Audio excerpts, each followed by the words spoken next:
Okay, so to set this thing up, you're gonna need to turn it on, right? So you flip it on, okay? And then you can't have your contact tip in the end of this to run your wire. So I'd also go ahead and take off the tip. It just unwinds off of here, like so. Okay. And then you're gonna open this up. And this is where you're gonna insert your wire. A little push button there and you pull it back, okay? So right here, this thing has a little bit of little tensioner on it, okay? You're gonna take that off, and you're gonna take that off, okay?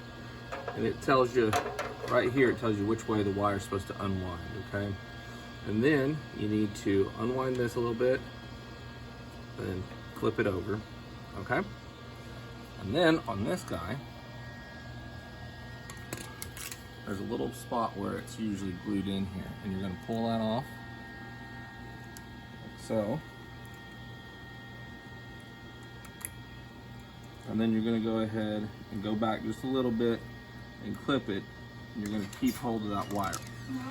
And like I said, this is gonna go like this, and then it's gonna go inside that tube, like so. And then you're going to kind of hold it like that, put that back on there, and then you're gonna put your nut back on. And then you're gonna tighten this down. You don't wanna let it unspool. I did there just a little bit and I didn't like that. So we're gonna see how it unwinds. So you don't wanna just tighten it all the way down to where it's all the way tight, because then it can't turn. The little motor won't be able to turn it, right? It's tight. So what you want to do is you want to back it off just a little bit to where this thing can kind of turn. Okay, then you're going to pull your trigger. Hold on just a second. You need to make sure that it goes through both of your holes here. There's another hole right here that it needs to go through. So you're going to kind of feed that in. So it's got to go through that hole as well. Then you're going to push that back down, do that, and you should be good. Okay, now you pull your trigger and it's going to feed it. And you're going to feel it come through the gun here in a second.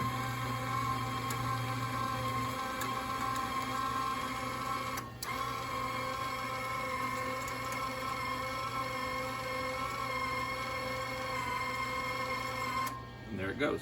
Okay, now that that's done, you can put the lid back on. All right, you can turn it off for now, for a second. I'm just gonna cut this right about here, cut that excess off. I'm gonna take my contact tip, I'm gonna just screw it in there, just kind of tighten it up a little bit. And then I'm gonna put this back on. I like to have these on there. And then I like to have a little bit of stick out there, so. And there we go. And it's ready to go. And we just need to get some metal set up and we can get to welding here in a second. So, later.